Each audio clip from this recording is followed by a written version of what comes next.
I don't know, but this kind of makes sense. So in the book of Jasher, Esau unalived Nimrod, right?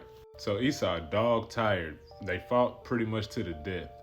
Esau come home, he begging Jacob for something to eat. Jacob make him sell his birthright in order to get some food. Book of Jasher, chapter 27.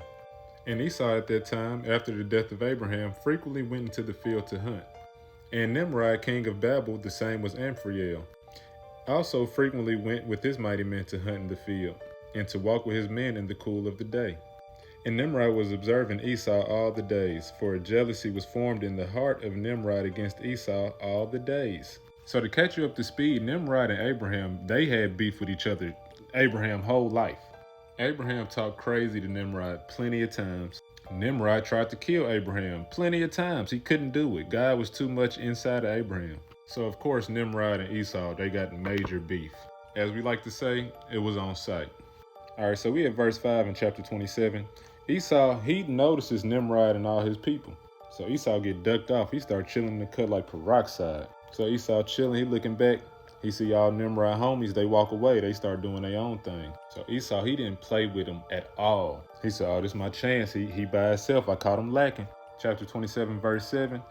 And Nimrod and two of his men that were with him came to the place where they were, when Esau started suddenly from his lurking place, and drew his sword, and hastened and ran to Nimrod, and cut off his head.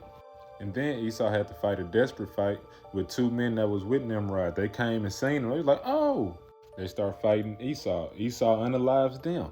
And then Esau did something real clutch. So earlier in the book of Jasher, we read about Ham stealing the garments away from Noah, the garments that God had gave Adam and Eve in the garden, that was passed down to generations all the way to Noah. And then Ham on the boat, he stole them. And then Ham gave him to Cush.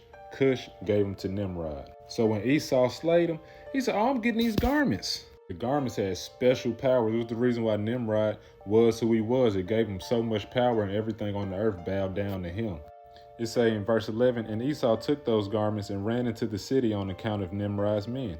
And he came into his father's house wearied and exhausted from fight, and he was ready to die through grief when he approached his brother Jacob and sat before him. And Esau said unto his brother Jacob, behold, I shall die this day, and wherefore then do I want the birthright? And Jacob acted wisely. It says he acted wisely with Esau in this matter. And then it says Esau sold his birthright to Jacob, for it was brought so about by the Lord.